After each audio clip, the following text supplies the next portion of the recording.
জাতীয়তাবাদী দল বিএনপি আয়োজিত আজকের এই ইফতার মাহফিল অনুষ্ঠানের সম্মানিত সভাপতি জনাব ডক্টর খন্দকার মোশাররফ হোসেন, মঞ্চে উপস্থিত স্থায়ী কমিটির সম্মানিত সদস্যবৃন্দ এবং অন্যান্য নেতৃবৃন্দ, ওলেমা মাশায়েখগণ এবং আমার সামনে উপস্থিত ওলেমা মাশায়েখ সহ এতিম বন্ধুরা, সাংবাদিক ভাইরা, আসসালামু আলাইকুম। আজকে বাংলাদেশে রমজানের প্রথম দিন। লন্ডনে আমি যেখানে আছি এখানে দ্বিতীয় দিন চলছে, আমাদের দ্বিতীয় রমজান চলছে, আপনাদের প্রথম দিন। এই প্রথম দিনে ওলেমা মাশায়েখগণ সহ, সম্মানিত ওলেমা মাশায়েখগণ সহ এতিম বন্ধু যারা আজকে এখানে উপস্থিত হয়েছেন বাংলাদেশ জাতীয়তাবাদী দল কর্তৃক আয়োজিত ইফতার অনুষ্ঠানে, আপনাদের সকলকে আমি দলের পক্ষ থেকে আন্তরিক ধন্যবাদ এবং আন্তরিক শুভেচ্ছা জানাচ্ছি। সারাদিন আপনারা রোজা রেখেছেন এবং আমরা যতটুকু জানি ইফতারের আগে একটি দোয়া কবুলের বোধহয় খুব সম্ভব উত্তম একটি সময়। সেই জন্য এই সময় কথা বরঞ্চ আমরা কম বলে যতটুকু সময় পাই আল্লাহর দরবারে হাত তুলে আমরা আমাদের নিজেদের জন্য, নিজেদের আপনজন যারা আছেন তাদের জন্য এবং সর্বোপরি দেশ এবং দেশের মানুষের ভালোর জন্য আমরা আল্লাহর দরবারে হাত তুলতে চাই। আহ তার আগে যতটুকু একটু কথা বলতে পারি, আমি দু একটি কথা আমি আপনাদের সামনে একটু তুলে ধরতে চাই। আমরা সবাই জানি রমজান আমাদেরকে কয়েকটি জিনিস শেখায়। এখানে গুরুত্বপূর্ণ ওলেমা এবং মাশায়েখগণ আছেন, ওনারা এই জিনিসটা আরো ভালোভাবে বলতে পারবেন। আমি যতটুকু আমার অবস্থান থেকে আমি দেখেছি যে রমজান আমাদেরকে বোধহয় শিখায় সংযম হতে, রমজান আমাদেরকে শিখায় কিভাবে ধৈর্যশীল হতে, রমজান আমাদেরকে শিখায় কিভাবে আমরা মানবিক দৃষ্টিকোণ দিয়ে মানুষের পাশে দাঁড়াতে পারি।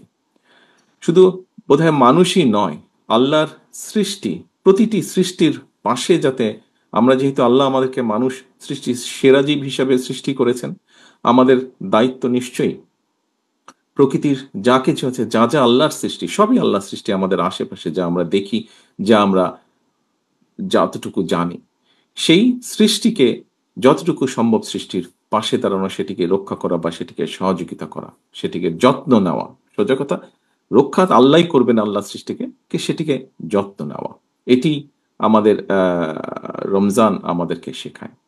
এখানে উপস্থিত সম্মানিত ওলেমা মাশায়েখগণ আছেন। একজন মুসলমান হিসাবে আমার কাছে একটি প্রশ্ন বারে বারেই ঘুরপাক খেয়েছে। আমরা দেখেছি খ্রিস্টান সম্প্রদায় সারা বিশ্বে তাদের বড়দিন একই দিনে পালন করে। আমি এখানে উপস্থিত ওলেমা মাশায়েখগণকে অনুরোধ করব, শুধু আপনাদেরকে নয়, সারা দেশে আরো অনেক অনেক জ্ঞানী ওলেমা মাশায়েখগণ আছেন।